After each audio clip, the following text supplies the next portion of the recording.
para mí poder hablarle a colegas de otra disciplina es muy interesante. Bueno, me parece que lo primero es marcar un poco cuál es la dimensión de las temáticas de cuestión indígena en Argentina.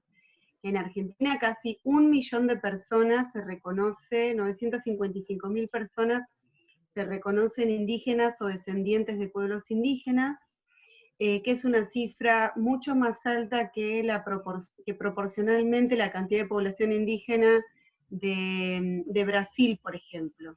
Nosotros muchas veces cuando damos clases hacemos unos ejercicios en los que ponemos los porcentajes de población indígena, y en general a Argentina se le atribuyen porcentajes menores de presencia de población indígena, porque en el ideario, en la construcción canónica de la idea de nación, la población indígena quedó muy desdibujada como extinta o incorporada a la población nacional. Pero la verdad es que lo cierto es que hay un porcentaje muy alto de la población que se reconoce indígena y que mantiene diversas prácticas culturales dependiendo de los entornos en los que hayan quedado alojados, porque, bueno, como todos saben, el proceso de construcción del Estado-Nación generó sistemas de desigualdad y de despojo de muchos de los territorios de ocupación indígena. Por eso es que hablamos de diversidad en desigualdad, porque hablamos de poblaciones que, si bien son étnicamente diversas, han quedado consolidadas en espacios de gran desigualdad, de mucho despojo de los bienes naturales especialmente. Muchas de esas poblaciones son poblaciones que hablan su propia lengua, mantienen sus propias religiones, y bueno, desarrollan modos de vida particulares. Durante esta etapa de pandemia, a partir del interés de algunas universidades y también del apoyo del CONICET, se desarrollaron distintos informes para ver en qué condiciones estaba desarrollando el aislamiento en la población indígena. Uno de esos informes abarca a muchas poblaciones de Argentina, tiene como una mirada bien representativa, es un informe que ocupó a más de 100 investigadores, más de 13 universidades, y en términos generales lo que aparece como muy evidente es que las situaciones de desigualdad estructural se profundizaron en esta etapa. En lugar de que las políticas universales, ¿no? Como pensar el aislamiento como una política para todos por igual, podría generar la ilusión de que todos quedamos aislados de una manera similar. Y en realidad, para aquellas poblaciones que tenían otras dificultades, ese aislamiento supuso condiciones de retracción mucho mayores. Imaginemos que para aquellas poblaciones que la escuela era el articulador de algunos conocimientos respecto a la información general del Estado, pasar a que la escuela no transcurra, es un proceso de falta de acceso a cierta información, ¿no? Por otro lado, los sistemas de salud no siempre tienen en esas comunidades las articulaciones necesarias para dar cuenta de lo intercultural, y además la falta de acceso a recursos como el agua, por ejemplo, o a sistemas de protección como los que podemos usar en la ciudad, barbijos o sistemas de rápida higiene de las manos, generan estas poblaciones situaciones singulares. A partir de ese primer informe que se generó, nosotros hicimos uno más específico, particularmente profundizando la situación de la provincia de Chaco, que, como ustedes saben, tuvo una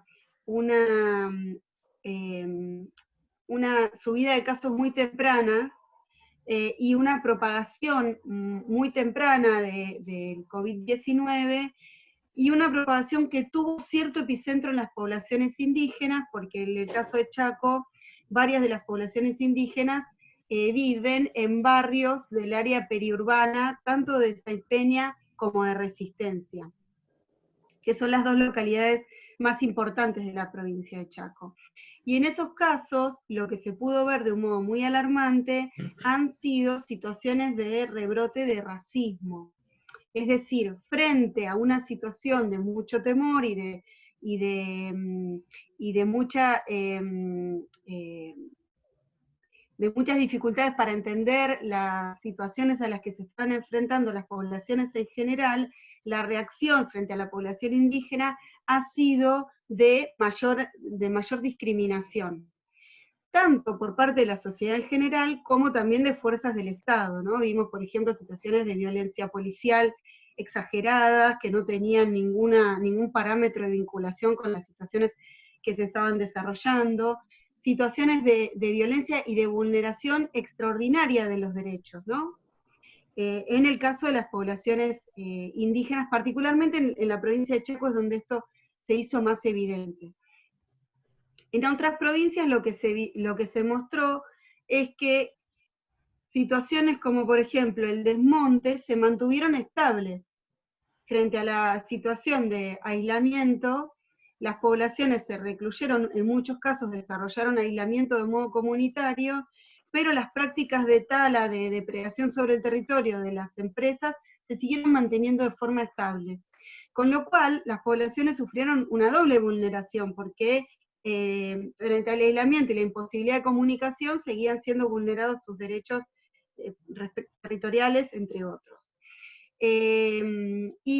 Y una situación no menor es la de desvinculación del sistema educativo, ¿no? Esta propuesta de escolaridad a distancia para el sostenimiento de la continuidad pedagógica en estas poblaciones se volvió bastante difusa. Por un lado, porque el acceso a los recursos tecnológicos, si en Argentina en general hay el acceso es muy desigual, en estas poblaciones es doblemente desigual, ¿no? Donde puede haber algún teléfono celular, es improbable que el uso que las familias puedan dar de ese equipamiento sea un uso asociado a los usos escolarizados, ¿no? El teléfono celular, donde existe para el uso comunicativo como teléfono en sí mismo, y no como un sistema de escolar, digamos, como un recurso que pueda utilizarse de forma académica, ¿no? Como nosotros podemos eventualmente frente a un dispositivo tener un acceso académico al mismo, porque tenemos estrategias para utilizar de una forma particular los dispositivos, pero esa no es la forma regular en la que la gente utiliza los dispositivos. Es decir, que pensar que haya un teléfono celular disponible en una familia, no necesariamente. Hay un teléfono que está haciendo ruido. Sí. ¿O nos hackearon o hay una interferencia? Hay uno que aparece como Galaxy J4 que no está silenciado, debe ser ahí. A ver. Ese. Sí, o no sos por ahí. Los antropólogos siempre tienen la virtud de estar espiando cosas así. A ver si lo podemos. Detectando. A ver si lo puedo. Ahí está. Espera. No, pero ahí la silencia, ahí está. Ahí estoy yo. No, ya está, Ahí. así. ¿Sí? ¿Ya están? Sí. Ahí está. Entonces, bien. ¿Y cuál es la singularidad de que la continuidad pedagógica se interrumpa? No solo tiene que ver con la desvinculación concreta de esos niños respecto de sus docentes, sino que también está asociada a la desvinculación de aquellos efectores de Estado que están presentes todos los días en las comunidades. Porque mientras, por ejemplo, la presencia médica en aquellas comunidades en las que hay médico es una vez a la semana, la presencia docente es una presencia cotidiana, y por lo tanto es una presencia de contención de muchas de las actividades que tienen que ver con las familias. Por ejemplo, del acceso a programación de planes de asistencia alimentaria, y también a la resolución de problemáticas cotidianas. Es decir, que en esa desvinculación del espacio educativo, no solo se evidencia la ruptura por supuesto, del vínculo pedagógico, sino también una serie de disrupciones de los lazos sociales de contención de la cotidianidad de estas comunidades y de estas familias. Y en el mismo sentido, es importante tener en cuenta que todos los esfuerzos que nadie va a dejar de reconocer que se han desarrollado desde el Ministerio de Educación y desde las planificaciones nacionales, han tenido un destinatario que no necesariamente es el niño indígena. Han tenido un destinatario muy homogéneo y que se parece mucho más a un niño de los sectores medios urbanos que a un niño de las áreas rurales o más aún de las poblaciones indígenas. Algunas provincias desarrollaron materiales educativos y materiales médicos ad hoc en lengua indígena. Tradujeron algunos materiales, generaron algunos materiales de circulación por audio, por ejemplo, para las comunidades, como el caso de la población indio guaraní, con la que yo trabajo, la provincia de Misiones, que es una población que no tiene una lengua escrita estandarizada. Se generaron materiales de audio que se divulgaron a partir de los teléfonos celulares, dando alertas y premisas respecto del mantenimiento de la distancia, de las medidas de higiene y una serie de recomendaciones. Pero eso ha sido política local en algunos casos, y en algunos casos más micro todavía que local, ciertos municipios que desarrollaron esas estrategias para sus propias comunidades. ¿Por qué? Porque, bueno, de esto ustedes saben muchísimo más que yo, el acceso al sistema de salud del conurbano o de la ciudad de Buenos Aires no es el acceso al sistema de salud en el resto del país, y mucho menos en el interior de las provincias, ¿no? En las localidades más pequeñas de las provincias, que es normalmente donde la mayoría de la población indígena reside. Es decir, lo que nosotros encontramos en estos informes es que a una situación que ya era de desigualdad y de vulneración de algunos derechos, la situación de pandemia lo que vino a hacer es a profundizar algunas de esas desigualdades de un modo bastante abrupto. Y por otro lado, que voy a repetirlo, por otro lado también generó ciertas reacciones sociales que en un punto son inesperadas. ¿Por qué? Provincias como, de nuevo, el caso de la provincia de Chaco, que es una provincia que tiene una legislación en términos de protección de los derechos indígenas muy progresista, que tiene educación intercultural desde la década del 80, encontramos rebrotes racistas que realmente no tienen, no se corresponden con ninguna acción. Por supuesto que no hay nada que justifique el racismo, pero no hubo nada que sucediera como para alentar respuestas de esas características. Eso es lo que quiero decir. En este escenario, muchos de los elementos que tienen que ver con la vida cotidiana, de los que suelen estar atravesados por las dinámicas que muchas veces conversamos con Arturo en relación con el sueño, y cómo el sueño suele atravesar dinámicas cotidianas de las poblaciones indígenas de una manera particular, se vieron modificadas. Vuelvo para atrás un poquito. Lo que quiero poner de manifiesto es, en muchas poblaciones, como por ejemplo en la población india guaraní con la que yo trabajo, el sueño es parte de un repertorio de elementos simbólicos que condicionan acciones de lo cotidiano. Es decir, una persona, a partir de lo que interpreta de sus expresiones oníricas, de lo que recuerda de lo que ha soñado, delinea, define acciones de su vida cotidiana.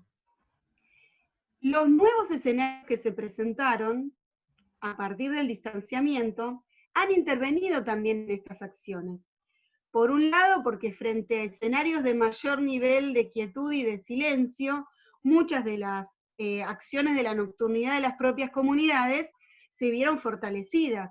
Las personas que no tienen que salir por nada porque las changas están suspendidas, que no tienen que responder a la cotidianidad escolar, tuvieron más tiempo para la realización de sus propias ceremonias, para el acompañamiento de la propia comunidad respecto de sí misma, y por lo tanto tuvieron mucho más tiempo para compartir reflexiones respecto de el plano simbólico. dentro del cual las reflexiones sobre lo onírico tienen un lugar importante.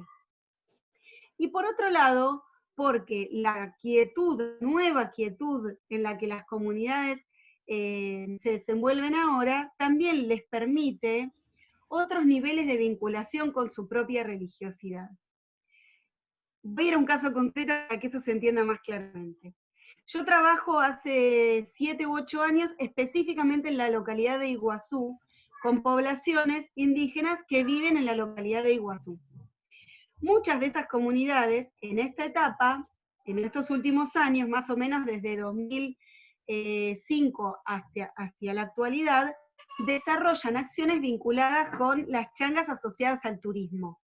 Para esas actividades necesitan una vinculación con elementos del Estado y con el turismo internacional, con una serie de actores que irrumpen en su cotidianidad, que los obligan a tener ciertos horarios, cierta disponibilidad, cierta vinculación. En esta etapa de aislamiento, esas relaciones entraron en retracción. El turismo internacional no está circulando por la zona. La falta de turismo benefició la salida a otros lugares de muchos de los animales con los que ya no estaban tanto en vinculación las comunidades que viven en las áreas periféricas del Parque Nacional.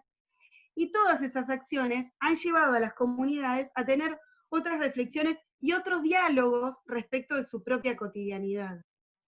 Y en este sentido, quiero dejar como idea última que frente a todas las dificultades materiales que a las comunidades se les están presentando en estos entornos, porque son poblaciones que viven situaciones de vulneración de sus derechos muy graves, como presenté en toda la primera parte de esta charla, si pudiéramos recuperar un elemento que los ha favorecido, es esta posibilidad de tener más tiempo para estar con ellos mismos y un tiempo menos entrecortado por las acciones de terceros o por las demandas de terceros. Y en términos de los temas que suelen convocarnos en el diálogo con Arturo, hubo una mayor posibilidad de reflexionar socialmente respecto de lo que aparece en los mensajes oníricos y del impacto que eso tiene para la construcción de las subjetividades indígenas. Esas reflexiones muchas veces están apuradas o mediadas por la presencia de terceros, y en estos tiempos de aislamiento están más habilitadas y a la vez más recluidas, con lo cual tampoco es que tenemos mucho acceso a eso, pero sabemos que está desarrollándose de una forma más activa. Bueno, hablé un montón y rapidísimo. De todo esto, lo que les quede como interrogante, lo conversamos al final de la presentación. Muchas gracias a todos. Bueno, muchas gracias, Noelia. Bueno, dejamos las preguntas entonces para el final.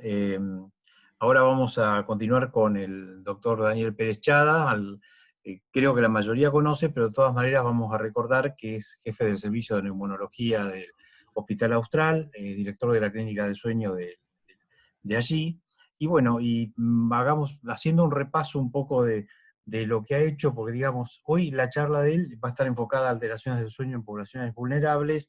Él es conocido acerca de su trabajo sobre alteraciones del sueño y sobre todo en trabajos epidemiológicos acerca de fatiga, somnolencia y el impacto que tiene el déficit de sueño en poblaciones también de adolescentes, poblaciones escolares. Así que para nosotros es un gusto siempre que también Daniel esté acá con nosotros, así que adelante, Daniel. Bueno, muchas gracias por la invitación, realmente un gusto, y esperemos que esto salga bien. Hablar después de Noelia, que habla a capela, sin slides y con contenidos que ayudan a reflexionar, aparecer con una secuencia de diapositivos parece medio inapropiado, pero bueno, aquí vamos. A ver, el tema entonces es el sueño en poblaciones vulnerables. Y vamos a repasar un poco algunos datos sociológicos, algunos datos económicos, y después iremos al sueño. La pobreza afecta aproximadamente 1/3 de las poblaciones que viven en conglomerados urbanos. Y podríamos decir que esta imagen, que a nosotros nos puede resultar muy impactante, quizás sea de hasta cierto privilegio, porque no están en contacto con el piso y están protegidos de la lluvia. Y así todo es de una vulnerabilidad evidente. Situaciones que son mucho peores que estas, y hay 1.000 millones de personas que viven en barrios marginales, donde no solamente, como todos lo sabemos, pero no está de más repetirlo, está el hacinamiento dentro de la casa, sino la dificultad para trasladarse a cualquier otro lado y para mantener mínimas condiciones de higiene. Esta imagen es un resumen de cuál es la situación habitacional en Latinoamérica, tomada en el año 2012. Pero van a ver que no tiene mucha diferencia. Fíjense ustedes que los déficits habitacionales son realmente tremendos en numerosos países. Nosotros aquí teníamos 32% en el año 2012, 46% en Paraguay, 26% en Uruguay. Es decir, que es una foto de carencias realmente muy importantes en toda Latinoamérica. Si miramos los datos de CEPAL, que es una institución que depende de Naciones Unidas, que es el Consejo Económico para la América Latina, ellos han definido en el año 2019 que hay 30.8% de pobreza y casi 12% de indigencia.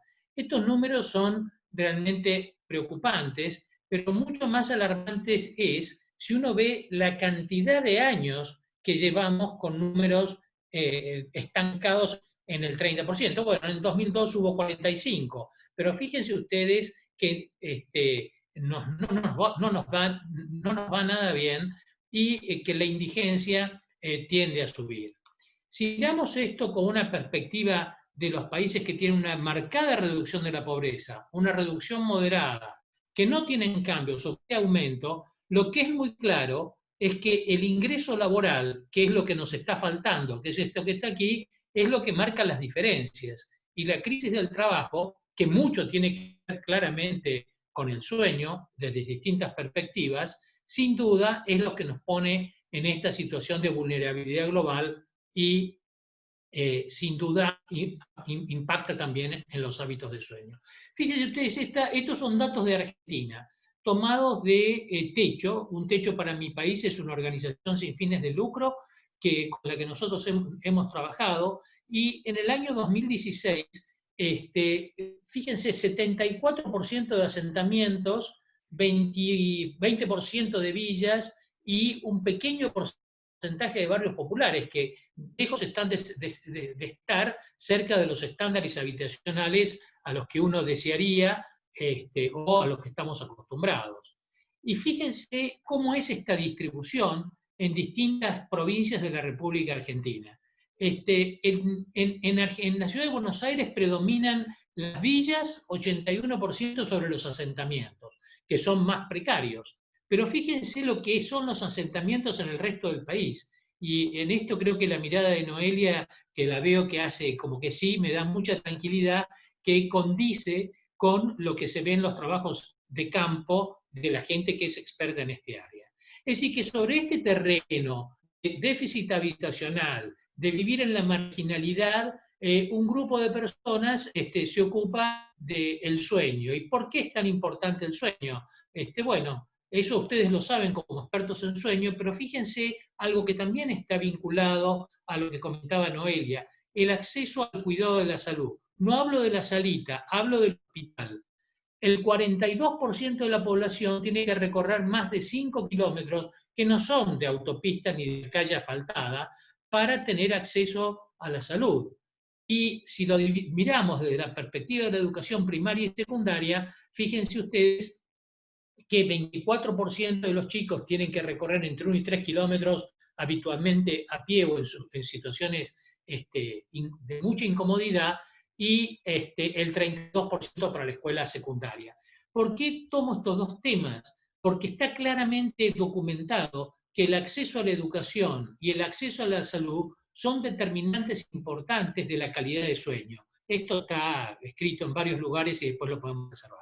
Guido Simonelli, que fue becario nuestro y está haciendo una muy destacada carrera ahora en Canadá, se tomó el trabajo de hacer un relevamiento epidemiológico, no crean todo esto, pues no, eso es un choclo, pero lo importante es esta frase, ¿no? De los relevamientos epidemiológicos en los países de bajos y medianos ingresos, hay una falta de consistencia en los estudios destinados a evaluar la calidad de sueño en la población. Y si uno mira cómo fue el diseño de este estudio, ellos han hecho un relevamiento de dónde estaba la mayor parte de los estudios. Y fíjense ustedes, solamente rescataron 45 estudios, en 32 evaluaron la calidad de sueño, en 17 estudios evaluaron la cantidad de horas de sueño en forma subjetiva, la mitad de los estudios vienen de Brasil y de China, con lo cual realmente son poblaciones muy dispares una de la otra y que difícilmente permitan tomar una estrategia global. En un solo estudio se hicieron estudios de sueño, en un solo estudio se utilizó la actigrafía, que podría ser la mejor aproximación para estudiar a grandes grupos de población en cuanto a la cantidad objetiva de horas de sueño. Ellos concluyen que hay que utilizar cuestionarios validados para cada país, definir puntos de corte, utilizar métodos objetivos y utilizar mediciones objetivas en subgrupos para poder valorar posteriormente instrumentos subjetivos que nos permitan llegar a conclusiones valederas. En el año 2012, nosotros trabajamos con el grupo de la deuda social de la Universidad Católica Argentina, y dentro de esto había un capítulo que era el estado de atención de la salud, recursos psicológicos y capacidades sociales. Y ahí pudimos ver algunas preguntas vinculadas con el sueño. Bueno, este relevamiento, que tiene la gran ventaja de su diseño metodológico, que es de tipo censal, digamos, con bastante rigor metodológico, a donde uno le va a preguntar las cosas a la gente, demostró que el 15% de la población, que no era población vulnerable, era población urbana, suburbana, no preseleccionada, tenía un sueño de mala calidad. Y si uno veía qué era lo que pasaba en los asentamientos, el 22% de las personas en los asentamientos, por cuestionarios, decían que su sueño era de mala calidad.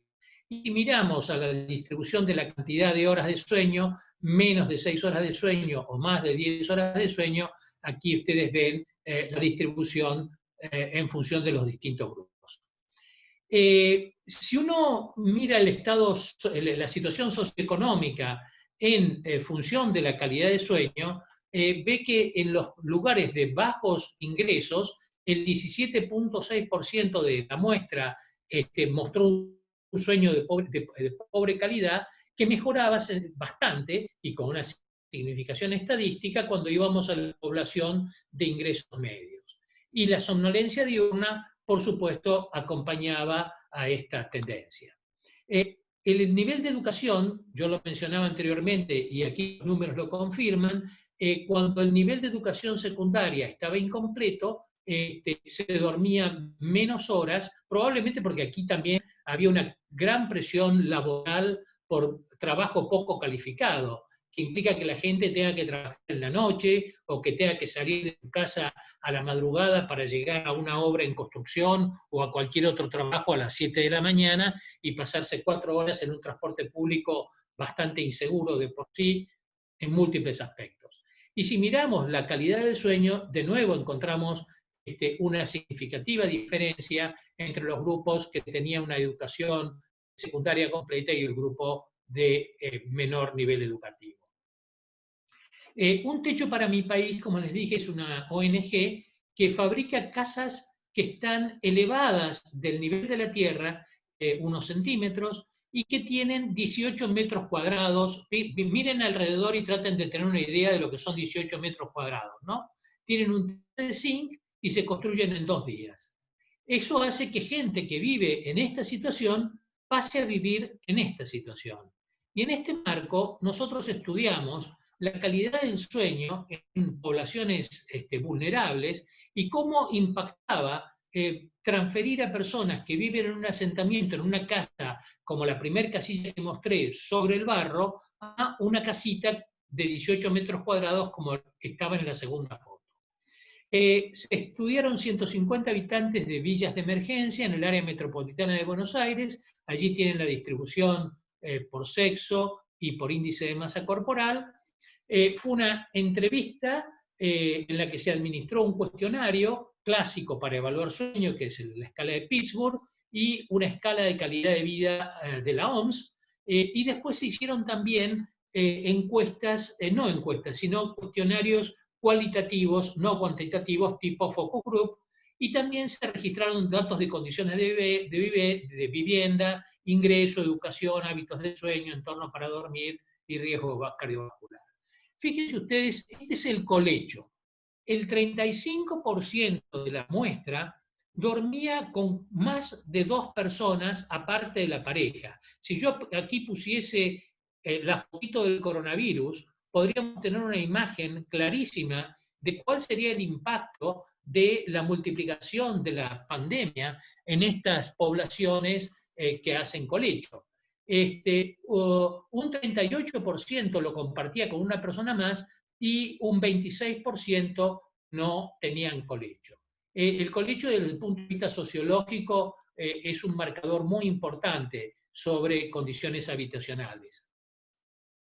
Los problemas asociados con las situaciones de calidad de sueño, fíjense ustedes, estaban vinculados a la humedad, a la lluvia dentro de la casa, o que se huele el techo por el viento. Ahí lo vi a Rufa, que vive en el sur y probablemente pueda hacer algún aporte sobre esto.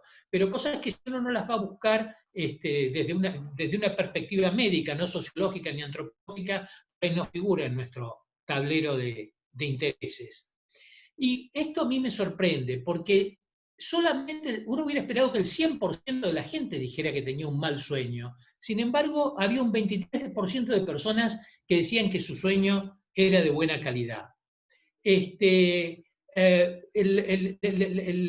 Las malas condiciones de vida se daban el 12%, el 50% sentía que dormía muy mal, y aquí ven los números. Pero ahora quiero enfocarme en el impacto que tuvo la construcción de estas casas en la calidad de sueño de las personas. Fíjense ustedes, aquí ustedes tienen, antes de haber sido mudados, al mes de seguimiento y a los 6 meses de seguimiento.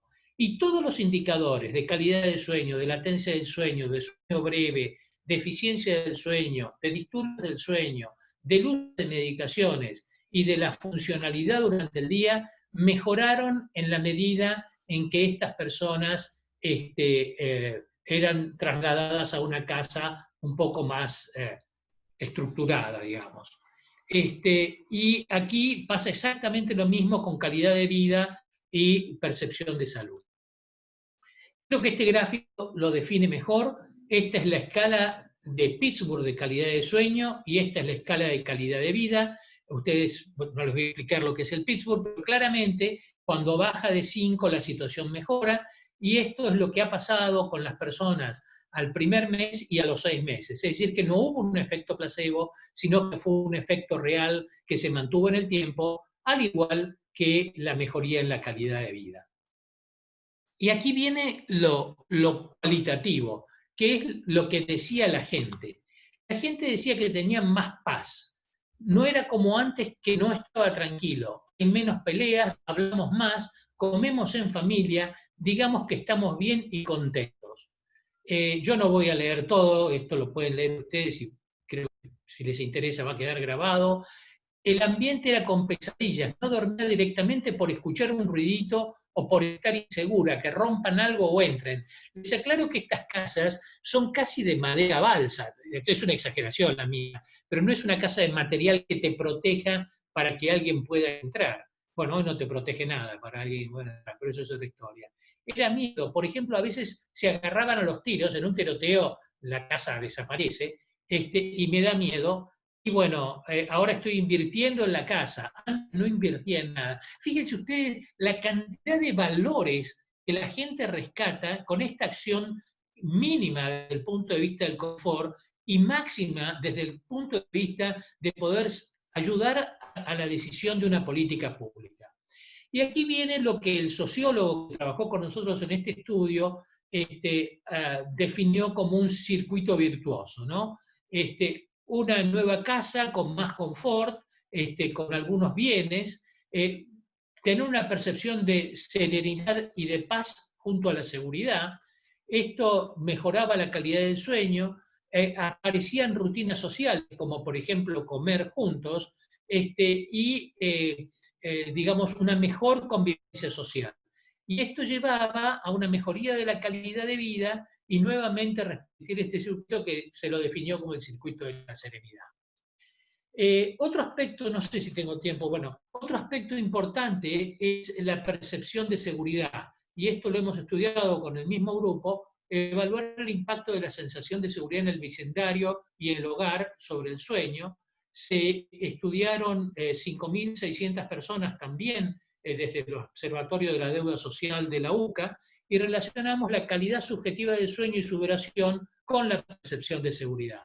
Y claramente, sentirse inseguro perturbaba la calidad del sueño, el fenómeno fue más evidente en las mujeres y aumentar la seguridad en el hogar mejora la duración y la calidad del sueño. Nosotros concluimos entonces que el nivel socioeconómico, el tipo de vivienda, el lugar de residencia y el nivel de educación son determinantes importantes de la salud, que los trastornos en la duración y calidad del sueño son importantes para explicar factores sociales que se traducen en patologías, que ser residente de un vecindario desfavorecido conspira contra la calidad de sueño, y que nuestros resultados muestran que es posible dormir un poquito mejor con una pequeña acción desde el punto de vista tecnológico, pero enorme desde el punto de vista social, como es ofrecer una casita un poco más estructurada. Preparémonos, porque todo esto es pre-COVID. Este es el informe de CEPAL de las expectativas durante la pandemia y la pospandemia con los grupos vulnerables. Nadie escapa a la vulnerabilidad, todos nos encontramos reflejados allí. Cuanto más primitivo sea nuestra situación laboral, mucho más vulnerable vamos a ser. Y lo que se espera es una alta desigualdad y vulnerabilidad con creciente pobreza, pobreza extrema y menor cohesión social, algo que realmente debería alarmarnos. En 2020 habrá 11.6 millones más de desocupados que en 2019. En el 2018 el 20% de los ocupados vivían en la pobreza, así que ahora veremos lo que van a hacer estos nuevos números, y las mujeres, los jóvenes, los indígenas, esto está en relación con lo que comentaba Noelia también, los afrodescendientes, porque veamos que este es un análisis global de América Latina, y los migrantes están sobre representados entre los trabajadores informales y por consiguiente los más vulnerables.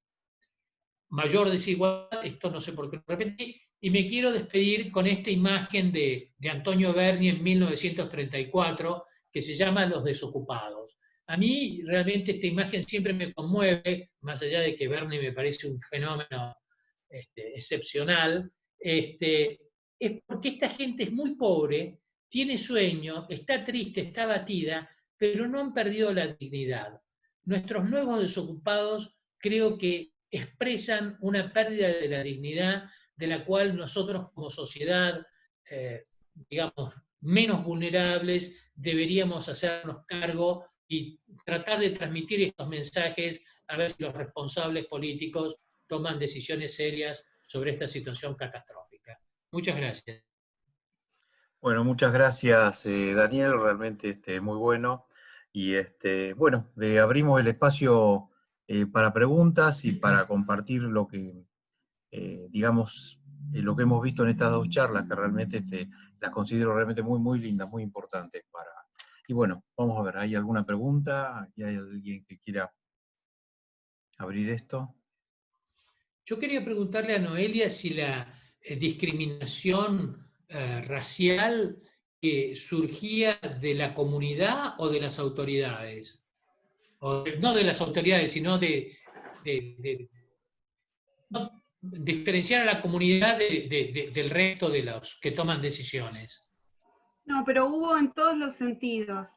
En los barrios de Resistencia, por ejemplo, se armaron como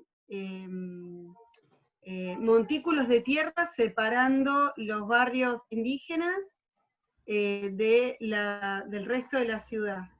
Y, por ejemplo, hubo situaciones de violencia policial frente a problemáticas que no representaban ese nivel de...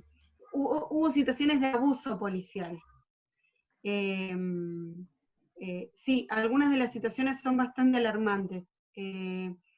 Tienen que ver justamente con lo que implica cuidar a un otro que uno considera tan lejano y tan distinto, pero que a la vez está tan próximo. En esa mezcla de situaciones, las respuestas fueron muy violentas, tanto de la sociedad en general y muy discriminatorias de la sociedad en general, como de algunos efectores de Estado, sí, policías, por ejemplo. ¿Se escucha? Sí. Sí. ¿Hay otra Estela, pregunta? sí, Estela, ¿no? Sí. Sí. Tengo compañeros de facultad, muchos ahí en Resistencia, y estoy en el grupo también de WhatsApp de coronavirus, que hay muchos de ellos. Y a mí me llamó la atención, en realidad esto viene de hace mucho, o sea, esa discriminación con los TOBAS, que tienen todo un barrio muy, muy pobre, porque le construyó, no me acuerdo qué gobierno, con casas muy bajitas. Hay mucha tuberculosis de hace muchos años. Los mismos médicos del grupo decían o sea, temían que el coronavirus iba a ser un desastre en esa comunidad, y atribuían a la falta de educación, y que esa gente, esa era la palabra que usaban, esa gente ya no va a vender nunca más. Cuando los primeros días de la cuarentena salían a la ruta, porque es también sobre Ruta 11, y salían sin barbijo. Entonces ahí comentaban ellos que hubo castigo policial, y que, bueno, los mismos médicos, muchos chicos que están trabajando ahí en esa zona, comentaban que bueno, parece ser que en definitiva el problema es un poco de educación, o como que queremos nuestra mente occidentalizada, inculcar un montón de cosas que siempre hablamos contigo, Noelia, de nuestros principios, nuestros valores, a esta población aborigen, que va a llevar muchos años, y realmente no sé si tenemos derecho a intervenir en sus costumbres. Eso es lo que yo he visto que pasó o comentaron al principio de la cuarentena. Bien al principio hubo este tipo de castigo, digamos, pero viene de hace muchos años. Siempre se planteó esta discriminación hacia esa comunidad. Sí, por eso yo gracias Estela, por eso yo lo que trataba de marcar es que son situaciones estructurales, pero que tuvieron como mojones de mucha importancia en este periodo, porque la situación de desigualdad existe, y que los barrios de población toba sean periurbanos, pero a la vez sean tan marcados y tengan su denominación, que sea tan estricto la división en la trama urbana respecto de esos barrios y el resto de las poblaciones, es algo muy significativo y es histórico. Ahora, se coloquen, por ejemplo, montículos de tierra separando los barrios indígenas del resto de la trama urbana, es un gesto de la producción simbólica de un distanciamiento muy fuerte, no es un gesto cualquiera. Es, bueno, ustedes allá y nosotros acá. Y si bien es cierto que están dentro del tejido urbano y que tienen el acceso a algunos recursos, tampoco es que eso garantice un acceso igualitario a todos los servicios públicos, sino que siguen siendo condiciones habitacionales diferenciales. Y así como sucedió en los barrios periurbanos de Sáenz Peña y de Resistencia, sucedió también en muchas de las localidades alejadas de los centros urbanos, y de hecho hay muchos de los fallecidos de Chaco que son población indígena. Algunos, población indígena más reconocida, algunos son artistas.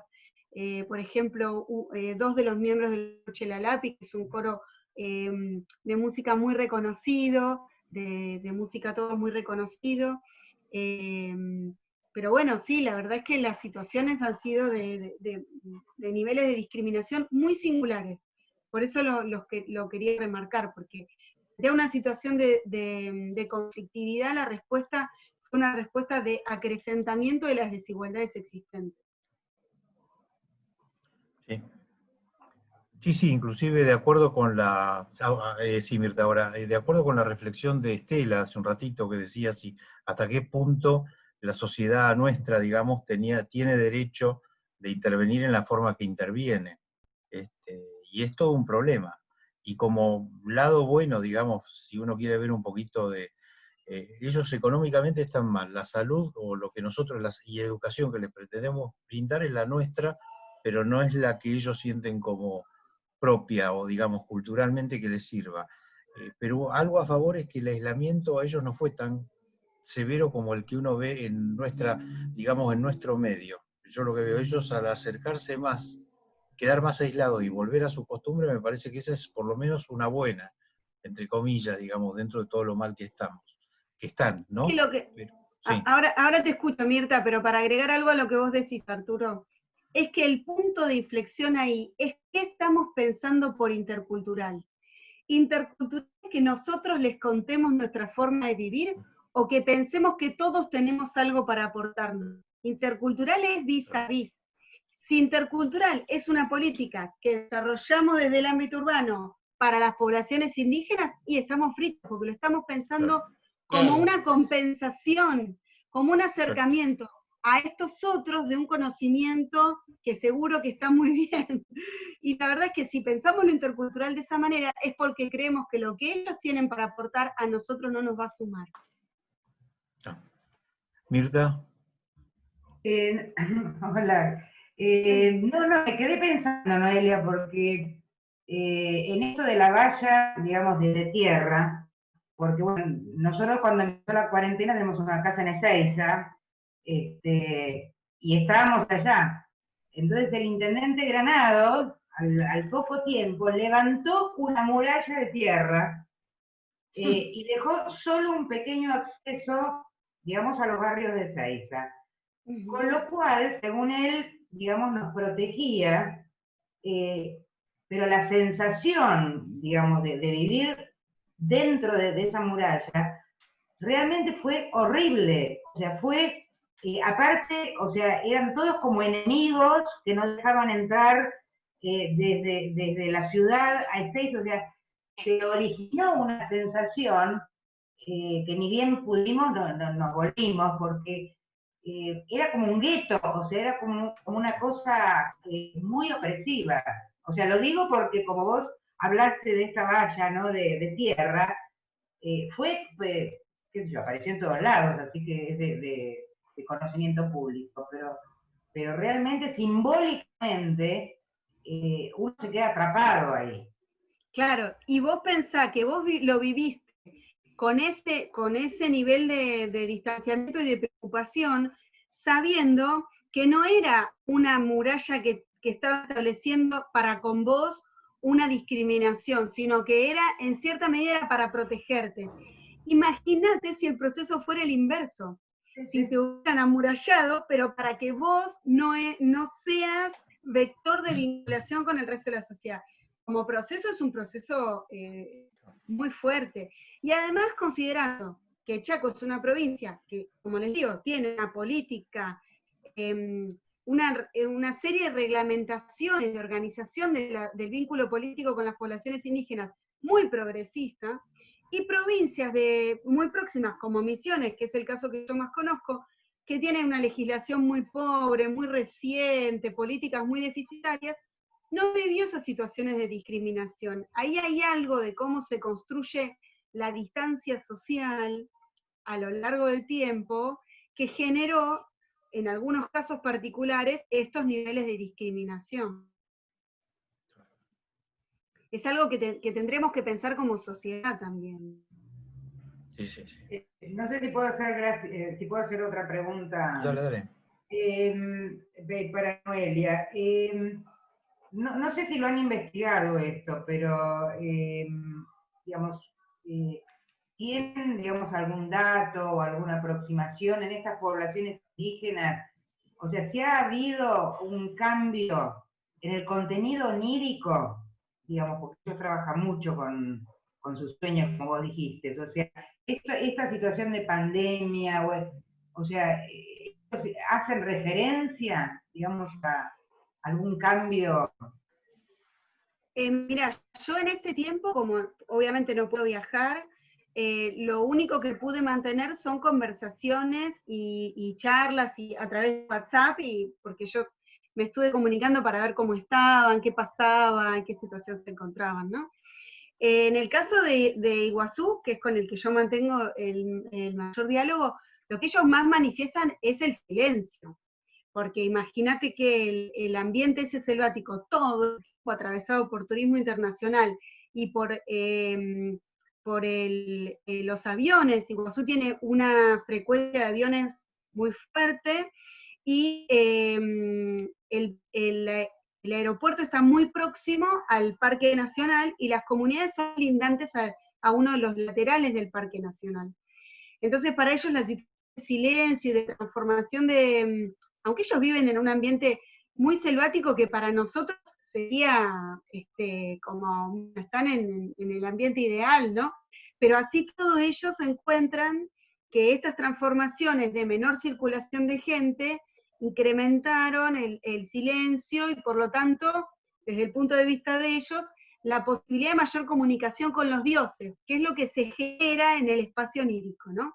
Es la posibilidad durante la noche de que a través de una serie de rituales y de la producción de humo y de una serie de efectos que ellos generan cantando y danzando, beneficiar la comunicación con los dioses, que son los que después en el momento del sueño les ofrecen mensajes a partir de la interpretación delinean las experiencias de lo cotidiano. Experiencias que son muy vastas, ¿no? Van desde la denominación, el nombre que los niños, el nombre indígena que los niños van a tener, hasta qué hay que hacer, si hay que sembrar o no hay que sembrar, si hay que salir a cazar o no hay que salir a cazar, si hay que ir a visitar a alguien. Todo eso se regula a partir de la comunicación lírica. Lo que yo pude advertir a partir de estos intercambios, que por supuesto son superficiales porque por el medio en el que se dan, es que la nocturnidad en estas temporadas de silencio volvió a tener un lugar muy preponderante. Sí, justamente sobre eso te quería preguntar, porque en el sueño la luz y la penumbra son determinantes mayores, y hay algunos estudios hechos en Brasil y otros en otras poblaciones selváticas, digamos, donde la falta de luz natural lleva a tener mejores hábitos de sueño. ¿Cómo es la iluminación que tienen estas personas? ¿Oscurece y se acabó la luz o tienen una fuente de energía eléctrica? No, el fuego es después la fuente. Sí, hay energía eléctrica porque más o menos de 2005 hacia acá, el avance del desarrollo de la industria del turismo irrumpió sobre tierras que habían sido tierras de ocupación ancestral indígena. Entonces ahí hay mucha fuente de iluminación, pero esa fuente de iluminación no refleja sobre los ámbitos de lo doméstico.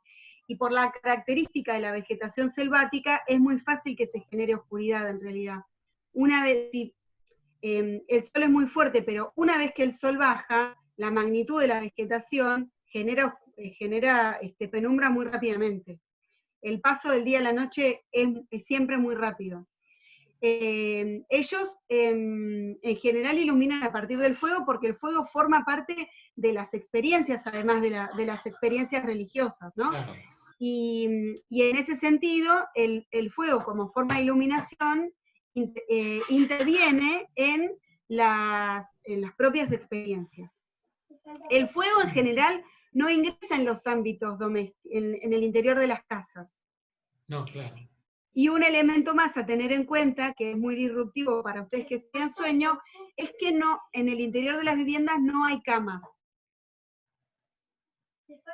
Por lo tanto, la idea de colecho o de compartir el lugar donde dormir es otra, porque la cama, como para la psicología, la cama es el objeto material individual por excelencia, ¿no? El objeto que refiere a cada individuo.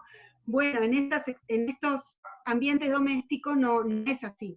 No hay camas establecidas para los individuos.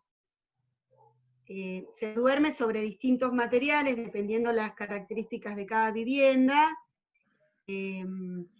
Cuando yo comencé a hacer investigación etnográfica, trabajaba en unas comunidades, no las de Iguazú, sino más alejadas, en la reserva de biosfera Chabotí, que es la zona de los Altos del Moconá, y ahí al interior de las viviendas había montones de marlos de choclo o de hojas de pino, que eran los lugares para dormir.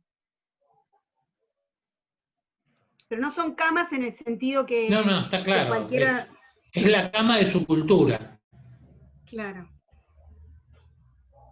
Habría que ir a estudiar el sueño allí.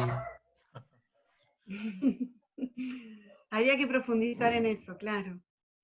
Yo dejé de trabajar en esas comunidades más alejadas bueno, porque empecé a tener hijos. Y entonces el viaje era mucho.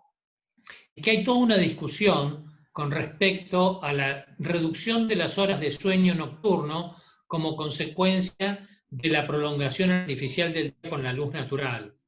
Entonces hay como dos tendencias, hay unos que dicen que han ido a estudiar, creo que es en Bolivia, yo no sé si Mirta o Arturo se acuerdan, pero hay un grupo que estudió, y ellos dicen que no, que estudió en comunidad indígena y que la cantidad de horas de sueño, a pesar de no tener acceso a la luz eléctrica, es la misma que en comunidades equivalentes urbanas, ¿no? Sí. Sí, el grupo de Siegel. Sí.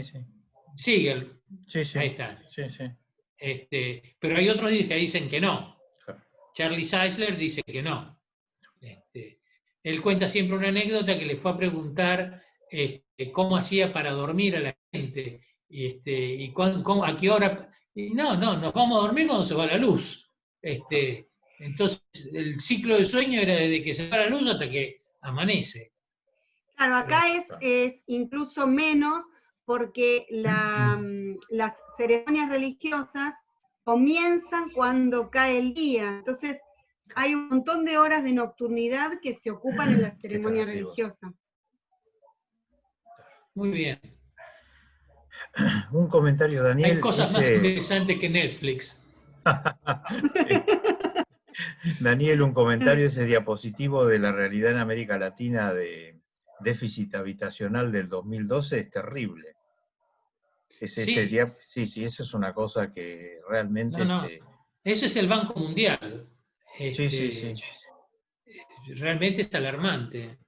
Y va a ser peor, porque vos hablabas, Noelia, de los montículos de tierra en las poblaciones indígenas, en esta controversia en el Chaco. Ayer veíamos en un programa de televisión que acá en la provincia de Buenos Aires, para no usurpar tierras, la gente se defiende con machetes, pero acá, no, en una zona casi urbana, ¿no? Así que lo que nos espera. Exacto, sí. La iluminación nos expone a combustión de masa. Acá sí hay una pregunta. A ver. Pregunta de neumonólogo. Ay, no sé si la estoy entendiendo bien. Habla, Fernando. Quizás si me explicás entiendo mejor.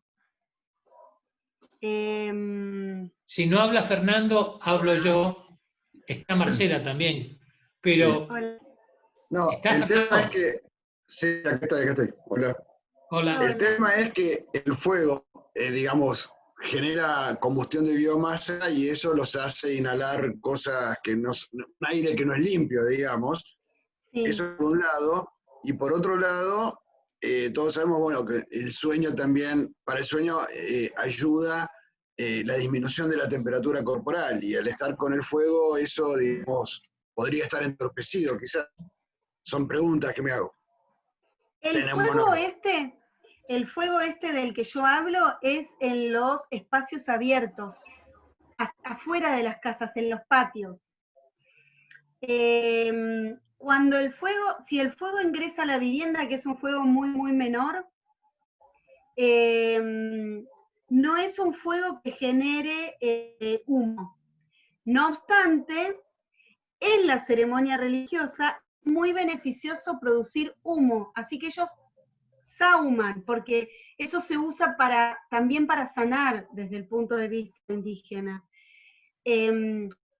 Producir humo, soplar humo sobre los otros, es una forma de beneficiar la sanación o la mejora de algunas de las afectaciones que ellos consideran como enfermedades. Así que sí y no a lo que vos decís, es decir, no es el humo de la iluminación, pero sí dentro de la ceremonia religiosa se produce humo. Y después lo de la disminución de la temperatura corporal, en el ambiente selvático, enseguida que cae el sol, se siente mucho la baja de la temperatura, porque por la humedad, por la vinculación con la vegetación. Y a su vez, como duermen muy próximos al piso, hay un fresco mayor todavía. Hola, gracias a los dos. Súper interesante. No, pero quería decir también que me parece que no solamente debe ser diferente en unas determinadas comunidades, sino en cada región debe haber diferencias. Por esto que decías, Noelia, recién, no debe ser el mismo, no debe ser lo mismo para mapuches, para tehuelches, puelches, yo qué sé, que a la noche no van a estar seguramente, o a lo mejor sí, con más razón al lado del fuego, y con los horarios, y esto que decimos de las diferencias de temperatura, otros no tienen tantas diferencias, entonces quizás es súper interesante lo que decía Daniel también, de ver, estudiar el sueño in situ, en el ámbito, cómo es para ellos, cuánto dura, seguramente también tienen horarios para levantarse, porque hay que trabajar en la tierra, en ir a buscar seguramente, no sé, animales para cazar la noche también. Es decir, la importancia de la noche, estando en un ambiente natural, significa que es el momento, por lo menos para la mayor parte de los animales, que nosotros lo perdimos, nuestra animalidad, es cazar a la noche o comer a la noche, debe haber seguramente también pautas de estas cosas para conseguir durante la noche menos que en el día. Digo, nosotros nos hemos hecho tan humanos y tan perdido tanto de esas cosas y de esas conexiones, seguramente debe ser todo muy distinto, creo. Sí, totalmente, totalmente. Esta nocturnidad en el patio, en las poblaciones del NEA tiene una significatividad, y por supuesto que si lo pensamos desde Patagonia, en este invierno que ha sido un invierno de tanta nevada y de tanta reclusión, obviamente las poblaciones ahí están viviendo otra experiencia completamente, seguro, sí. Más allá de que después puedan tener distintas vinculaciones con el fenómeno del sueño, y que el sueño puede brindar mensajes de distinto tipo, interpretados de distinta manera, ¿no? Bueno, muy bien.